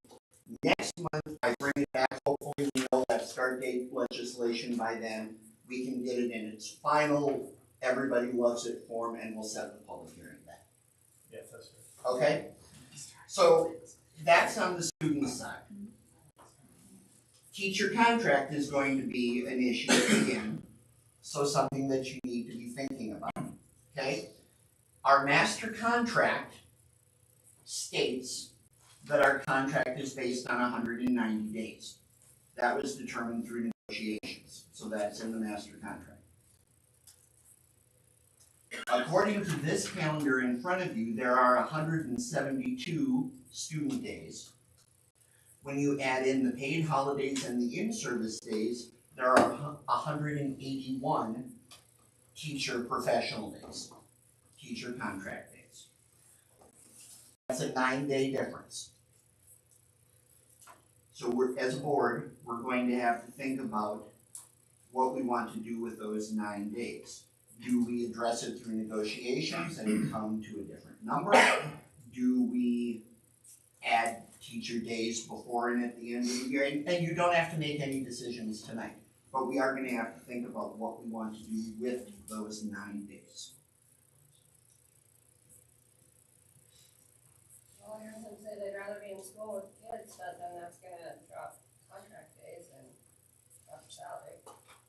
Can I say All in something? all, I mean, with the So exception of the beginning if we're of gonna these. add days, you know, speaking for me, like 2 days at the beginning of the year with no meetings, where I could work in my room uninterrupted, so I don't have to come in for the week before, or even 3 days to get ready, 3 days to get ready. It would be greatly beneficial, so I'm not giving up my days off. So you're saying adding a couple days If at that's the beginning of the year? if you're strictly, If if you're you're, needing to if add you'll days. leave it, if you need to add days, and if it's strictly so I can work in my room to get my room ready, my classroom ready. So I'm not spending Instead of, my own days. Beginning of the year is the best time to add days, I mean, because there's so much. You so might run those into days in the issues. beginning of the year, you know, they have 3 on there that are teacher in service, so there you're in meetings and. Yeah, whatnot. those You're not are getting fine. your Those stuff. are already counted. Those are No, we already don't have, Correct. in elementary, we don't have our rooms done by Right. then. Yeah. So we're talking like the week of August 12th-ish is really, If we started school early, Yeah. first we have to go into 13 through 16. yeah, something like that. Yeah. That would just add 4, and then, It wouldn't add all 9 or whatever it is, or 8 or whatever it is. I guess we'll talk about that during Yeah. negotiations. Yeah. And you can bring other schools and what their current Yep, and contract is. and just be thinking about it. I mean, let's come up with options, but I wanted to point out to you that is going to be something we have to work through. I did message Mike about, has there ever been discussion of doing a full day PD and not early outs? A full day of PD every month, have a day off We've school. done that. We did do that, and it It's was too disconnected. Yeah, now, Sarah, since you did ask that, I did pencil something out. And just so you know, we could develop a calendar that has 1 full day PD, no Wednesday early outs, and I could still get the number of hours in with May 23rd being the last day. So it wouldn't have that effect. However, in terms of professional development wise, I see the value of the early outs, especially if you use them correctly. You use them correctly, yeah. That is the key right there. I just thought something too, I kind of heard, Yes. you know, if we're talking about if you're gonna maybe add some days before, school, I know like some people do the state fair and stuff like this, so could those days be kind of fluid for staff only? Like, okay, if you can't do it the few weeks before school, then you have them after Memorial Day. I mean, just as You an flex option. those. I wouldn't, personally, Flex. I wouldn't be opposed to that. I'm just saying because I know some people, Yeah. I know, I would go to use all the, my personal days before school Yeah. started. go to the state fair, so I'm just saying if those are days that aren't tied to any kind of whatever, then you would have the option to do it before school and get your classroom ready, or after school if that's not an option. Cause I know we're sitting there and I would love to have it before school, but Not But not state everybody. fair people would not. Yeah. Right. Throw another wrench into this, I did ask Mike to create or And possibly maybe it create could a be just hybrid schedule. 3 days, not necessarily Oh, yeah. 3 days prior to the first day of school, Right. but in August. But you still runs have around to to show know that you we're come there. in, you're there, and do the hours. I'm fine with that. Yeah. But just make it to where it's not exactly these exact 2 days. Yeah. Right. Something. Right. Just as an So option. Mike is creating a hybrid schedule in case we do get to a point of accepting the 4-day school week. That hybrid schedule would start in January, normal schedule August through December. That'd be something, a topic that we talk about Oh, I didn't know that. in case we can move quickly enough to get. But for the sake of this, I Right. think you need to adopt a calendar assuming we will not And we're gonna have to switch. But if we do, that's a decision you make. that might solve that issue easily. Okay. Alright, so we just So need no to decisions set- tonight, We just but need to set I public just wanted hearing you to dates. say, Take a look at you'll set the public hearing. 59, those So are the dates. calendar adjustment, we're just or the public hearing, we're just taking. Yeah, I'm not gonna ask you to set the public hearing until next month because we don't have this in final form. Largely because that start date legislation is still floating. Okay, I got it. Yeah, I'm sorry. You're fine. So we skipped E and F, So in January, I got a question. is that right, David? So public hearing E, You approved D. Oh, yes. D's, okay. You're, we're not taking action on E. And now So we. skipping E, we're on there. Alright. Set public hearing dates for Well, like, five, I have a certified. question. Yeah, Oh, I got a yeah. question in January. Okay, So the 17th's an early out for into the end of second the quarter, semester, correct? yep, Which is why we're not doing a Wednesday. Yep. We're not doing a Wednesday on the 22nd because we're potentially off for Martin Luther King Day. correct. If we have to go to school on Martin Luther King Day, do we go early out on Wednesday? We would not add another Okay. early out. And I'm gonna say it, and I'm gonna get scrutinized for it, and I'm fine with it. We're off 2 weeks, 14 days for Christmas, but we're gonna come back and have an early out On Wednesday. on Wednesday. Now, if I hear there's ya. something that's gonna be planned on that, that's fine. I made a comment last year, I made it I this don't year. disagree. I hear you. And I also have a comment too. Yep. Could the snow makeup day be President's Day and not MLK Day? Because I feel like Right. President's Day, weather. Yeah. Yeah, President's Day is in our master contract as a paid holiday, so we can't touch that day without going through the negotiations process. So back to Kenny's point on that early Wednesday out when they come back, can that be planned ahead of time to make sure that doesn't happen with your schedule? Oh yeah, Shannon, Okay. Shannon's good at making sure that I mean, those I early mean, outs are used. she's able to give up half days, for this makeup stuff, Yep. so I mean, we have the calendar make that up, that's a concern, I agree. Why have all that and then come back and do half day? That's just.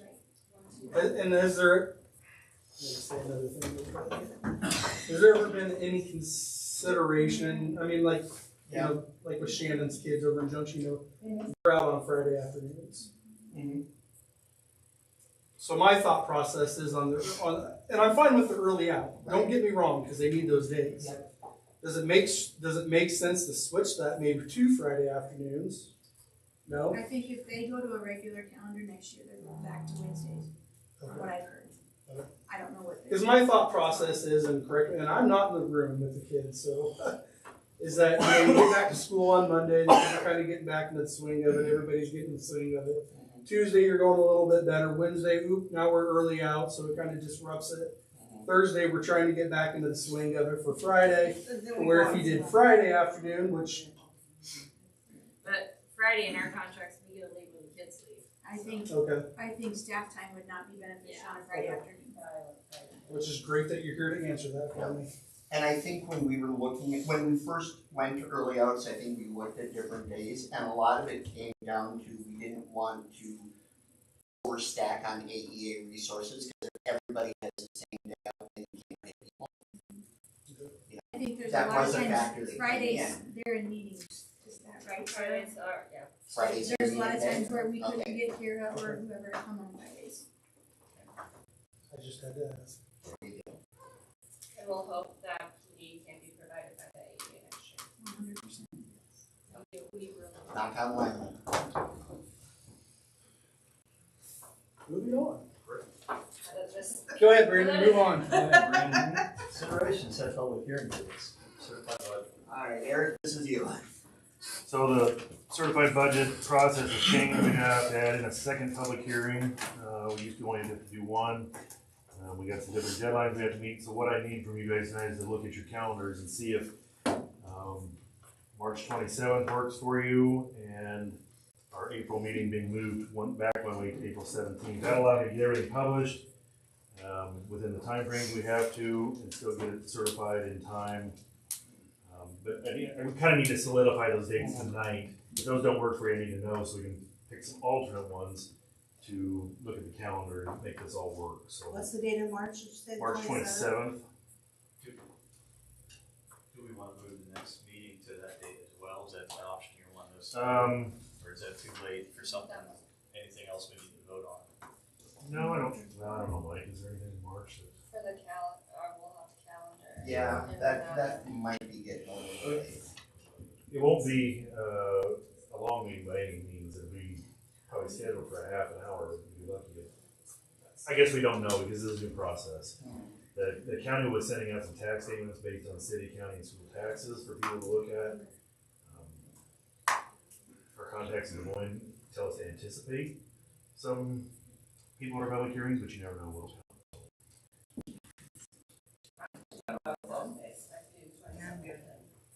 What was the date in April, the 17th? April 17th.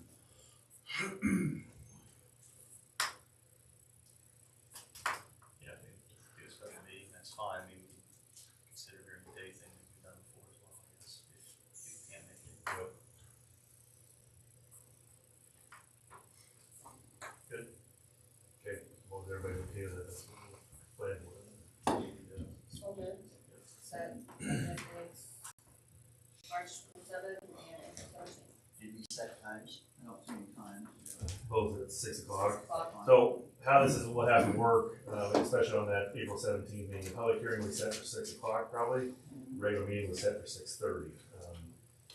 They told us, do not do them during the regular meeting like we have in the past, they need to be separate, defined times. So we may say for 20 minutes between the two meetings, but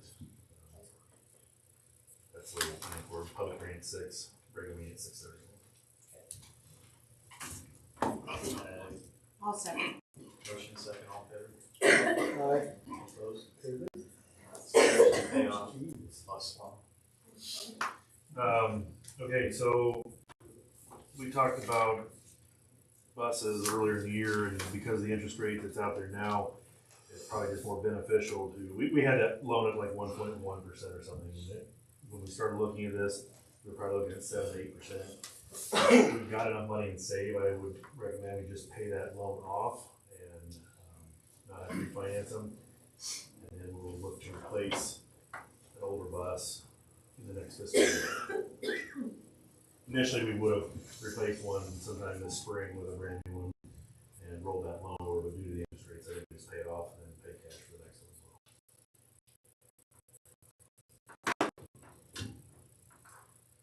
So I just need a motion authorizing us to pay that $155,000 and save to Community Bank.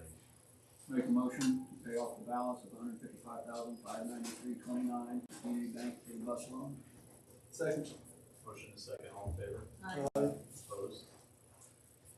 Consideration of district's negotiation. All right, we are getting to that time of year where negotiations will be be starting sometime here in the future. So what I need from you is I need to know who from the board is going to work with me as part of the negotiations. In the past, we've had 2 members. So I'm asking who would like to be a part of that process this year.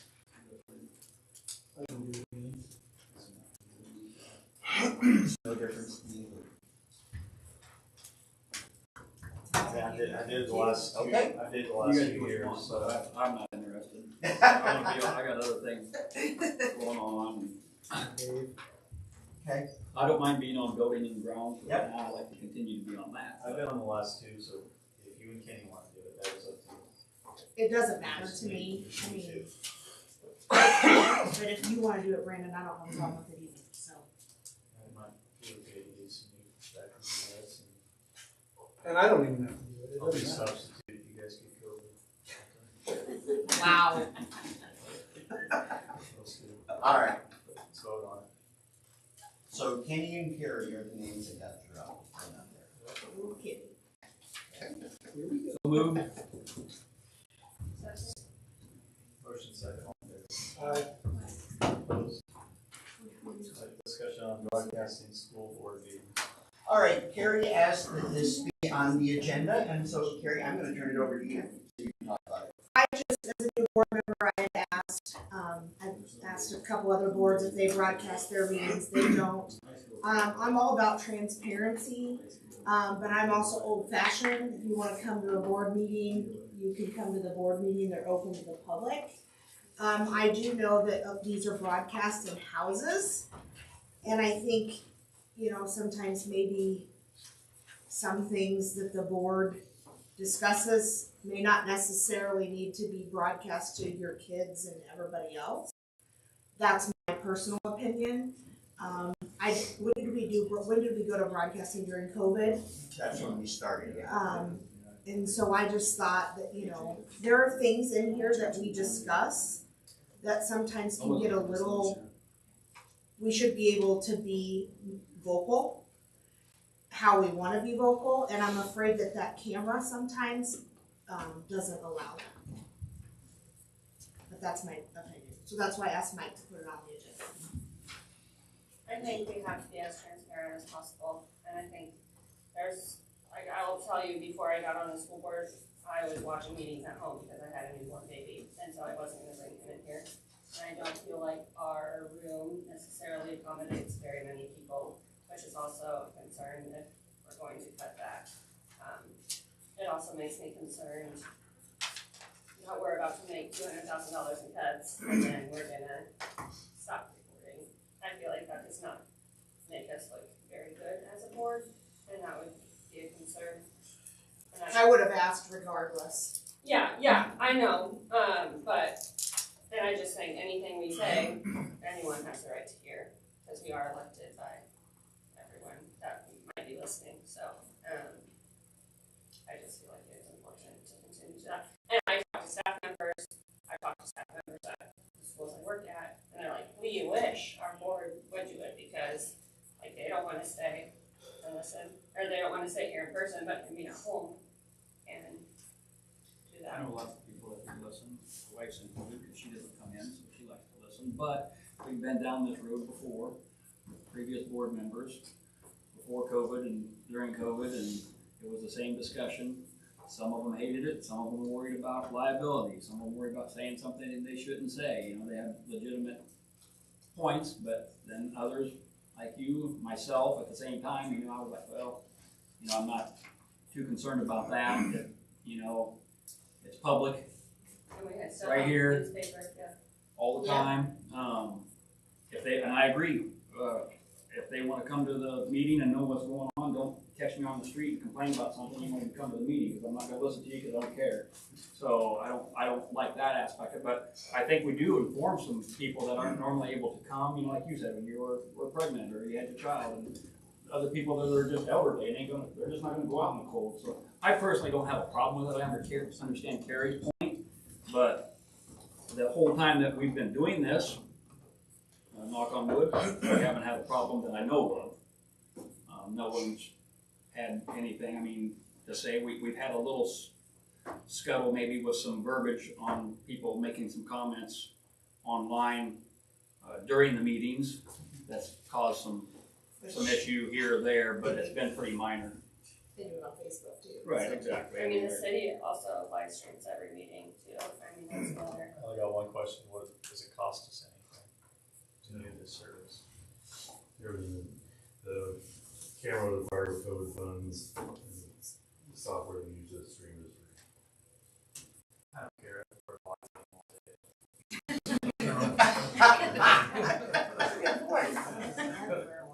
I'll be very transparent, whether it's on or not. Yeah. I mean, I will be transparent. Cameron's not gonna stop. I don't I'm saying know. I want to cuss. Yeah. Well, I didn't say I cuss.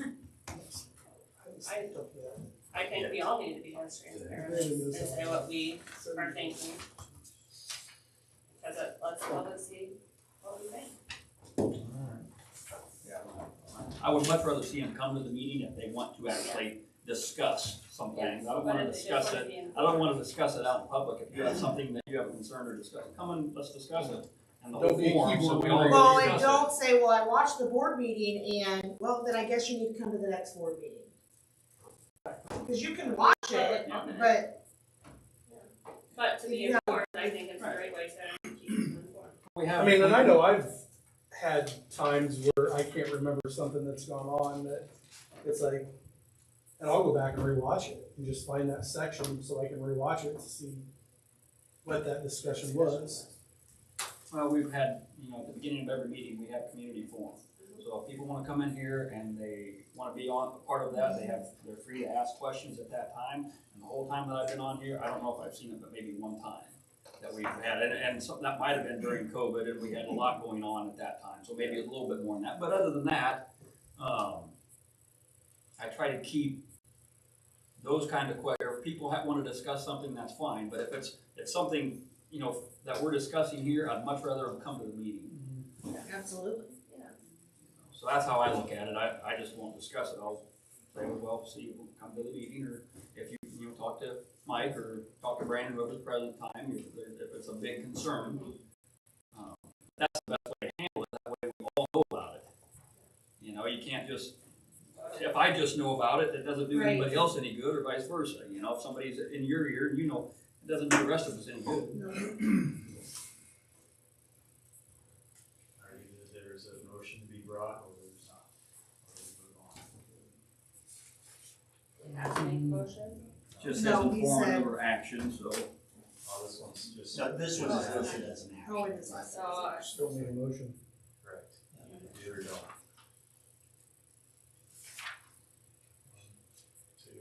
1, 2. We're gonna make a motion on whether we keep doing it or not. No, You can just not make a Oh, motion. okay. you can just die for lack of motion. Misunderstood. Keep operating as we are. good wait time, Brandon. Good strategy. Consideration approved school resource officer 28E agreement. Do you wanna talk about this? You've been. I have a strong opinion on this. Yeah, I know you do. And that's okay. So, Cody has to stay here. I believe we have the funding to do that by working with the city of Wapello, who was amazing to work with the other day, talking about this contract. The principals can talk more about what Cody does, but he's needed and he needs to stay. And for my part, I'll do everything I can to make sure he stays. And he's committed to stay here in Wise County in school for 5 years.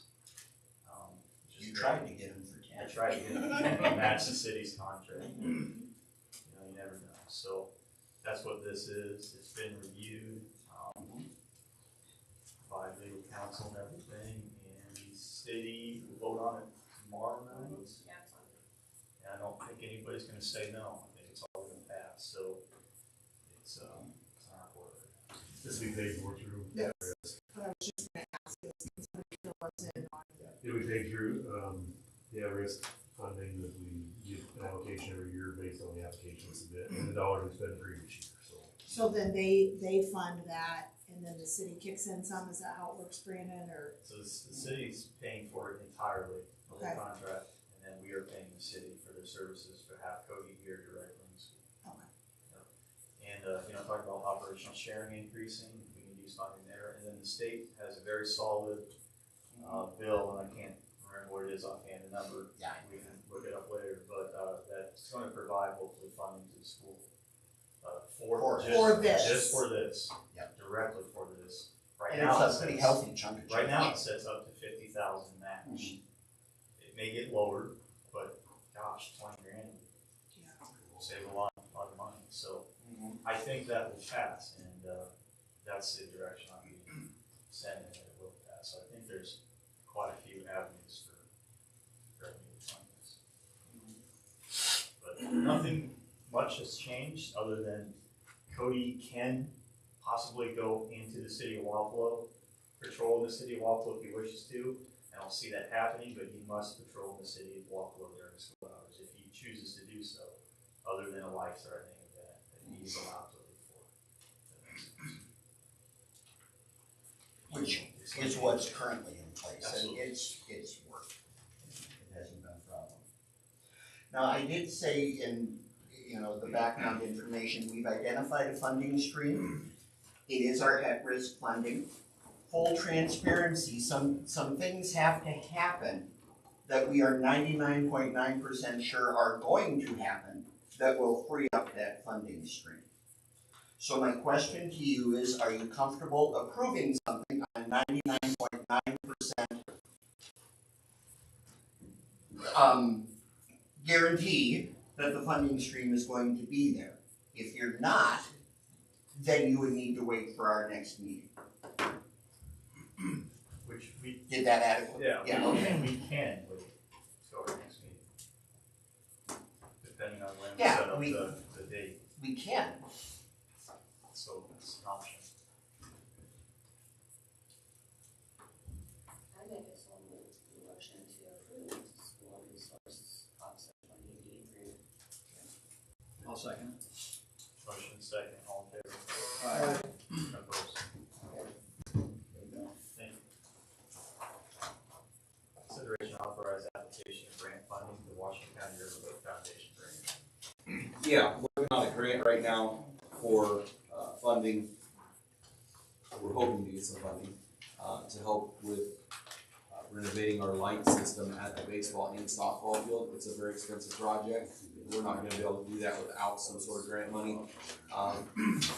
With that being said, I would need the board's approval to go ahead with that grant and fill it out. I can answer any questions you have after that, but that's what I'm looking for tonight, is just approval to go ahead and go forward with the grant. It would be a match grant, meaning lights at the baseball and softball field are approximately, the quote is between $460,000 and $500,000. It would be a match, meaning whatever dollar we put in, we're hoping to get $1 from this Washington Riverboat Foundation to help offset that cost. So if it was a $500,000 project, we'd have to come up with $250,000. That just gives you a better chance. Yes. Right. So, like, we just did one for K9, and we Yes. only contributed 2,000, and they gave us 21,000. Yes, they could give us more. It's just that is like worst case scenario. When I fill out the grant, I'm saying this is what we could have to do. This is what we're asking for. It's a better chance. Correct. They will match it, but the better number you can give them, the greater chance you get of getting the grant. So do they have stipulations on a time frame on once you They're gonna if ask we were us. to do this and the grant is approved, what's our time frame? Yes, so we have to show that we have the money available that we're saying that we have. Eric and I have to sit down and put together where that revenue is gonna come from. Then they wanna know a timeline, when you're gonna start this project, so on and so forth. Now, to a certain extent, I can give them a ballpark of that right now, because it's gonna be, when can Musco get the lights down here and get them started? You know, they have a lot of work to do to get them prepared. They can't do it in the middle of baseball season, obviously, or softball season, so it would have to be after the seasons are complete. So I think a target date for me, at least, would be early August, assuming they could do that without interfering with parking for the football and the football field. Okay. Also with that, with the lights that are going up on the baseball and softball field, if we get this project approved through the grant and we find the money to go forward with it, I had, when they come to set that up, I had them put lights on the backside of one pole at the baseball field, one pole at the softball field, which would shine into the parking areas. so we don't have to turn on all the baseball and softball lights for people to see when they leave. So there are some things that are in there that's not just baseball and softball lights. They would also be on the same timing system that our football lights are on, so we can flip them on by calling or by using an app versus having switches all over the place and that kind of thing. And our lights are just so old that they can't service them anymore. We can get a light replaced, but Musco doesn't want to come down and service them. We have to have somebody independent come do it. I know when I was coaching baseball, we blew the left field fuse 3 times at $5,000 per time to get it fixed. Musco, they have 25-year service on those, so we're way past that. Those lights haven't been made since like the late 80s or something like that. So anyway, it's just approval to ask for this to go forward. Where would the other money come from? Either 1 cent sales tax and or Wapello. I mean, we put $1,000 a month away for track resurfacing, gym floor replacement. We've got that up to about 78,000, and we look and see what we take in other places to make that. See what kind of match. When's that due, Brandon? What's that? When's that final application due? The 15th, March 15th. So before then, we're gonna sit down and figure out what we can. I've got about 75% of the application filled out already. I'm just waiting on to get a couple more letters to put, support to put in there, the approval from the board, and then Eric and I will sit down and about the last 20-25% will be trying to figure out if we can even submit it with a number. If you can't, you just submit it with a lower number and hope you get it. And hope you get it. Yeah. Whatever number we can say that we can put in, that's what number we're going to put in. If it turns out we can only put $80,000 in, that's what number I'm going to put down. And I'm still going to be asking for $500,000. If I can only put in, or if I can put in $150,000, I'm going to put that in, but I'm still going to ask for $500,000. And they may give you partial project, Right. and they may give you all, or they may give you nothing. Is this, I know Eric made a comment about, the fund that you put in for gym flooring and that. I know we've had talks, Brandon, about that floor in the main gym needs replaced. Is this gonna affect any of that, or we're gonna use this on lights that get used? I'm not against it, I'm just making the comment that we're gonna use a month and a half out of the year, maybe 2 months versus a gym floor that gets several. Yeah. So I just want to make sure money's there for the floors. So I'm thinking 5 to 7. 5 to 7 years. We need to get serious about the gym floor, right? Okay. I'm going to tell you that we're about 10 years past on the lights because I'm going to guess. I can be completely wrong. We get another 20 years out of it. But I'm going to bet the next 3 to 5 years you're not playing games at night over there. So it's not using it for a month and a half. It's whether or not you're going to be able to use them at all. I get that. That's not my concern. I just want to make sure that, I didn't know if it was 2 years that we needed to replace that gym floor, that you need to make sure that money's there when that needs to get replaced. Just a little bit of forward thinking, the practice gym's paid off in a few more years, 2 or 3. I figured at that time you would kind of do like you did when you built the gym, you had other sub-projects that we would put together, towards that. Finance that, and hopefully then rates are in a little more favorable position.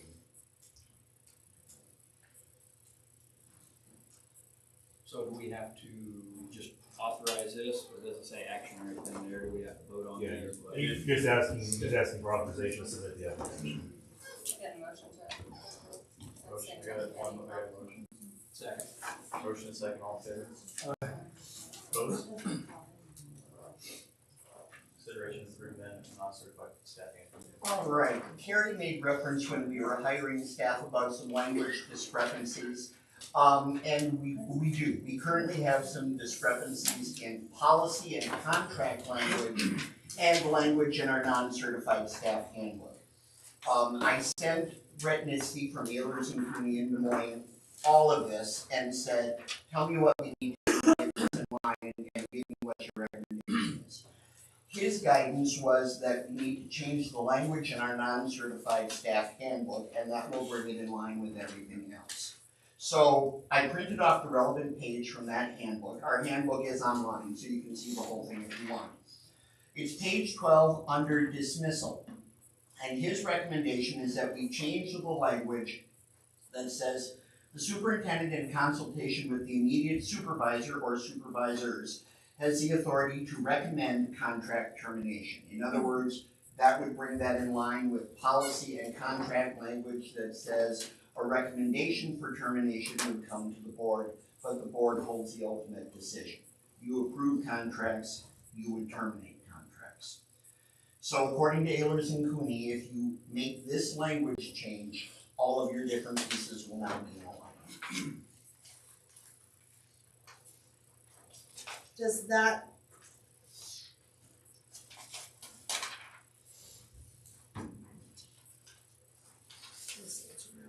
Okay. Okay. So this isn't, I understand what it says here, Mhm. but this isn't in any way tying your hands or, you know, as far as things that you need to be, or you need to do. Once again, I'm just looking at as a board versus, staff, principals, superintendents, your responsibilities versus ours. I just don't want It to be doesn't stepping on tie toes. any. We're okay.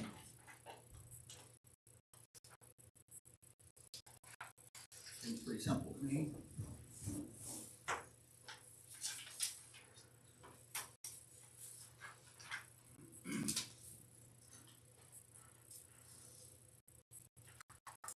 I'll make a motion to approve the amendment to the non-certified staff handbook. Motion second, all in favor? Aye. Opposed? Alright, consideration set date, time, next meeting.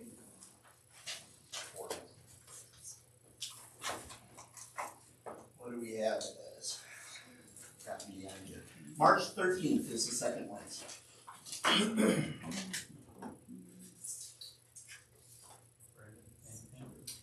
What was it, March? Practice, right? March 13th.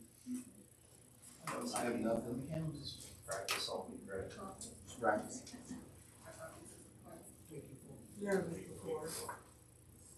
Did an elementary musical the day before and the day after potentially. They do the other one foundation thing they're talking about doing, but outside of that, Wednesday's clear. Conflicts, anyone else?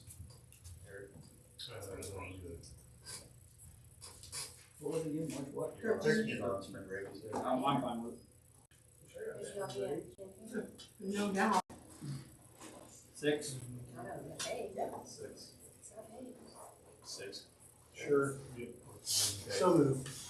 Second. Motion second, all in favor? Aye. Opposed? Motion to adjourn, please. It's 6, correct? Second. Motion second, all in favor? Aye. Opposed? Done. Alright, gotta go to Bill, seafood, Cowboys, Raiders, stuff like Oh my. can I come over? You little We'll be right over. Valentine. Can I do your Valentine? That's so That sounds like 3 of my favorite cute. things. I got a king bed. That's so cute.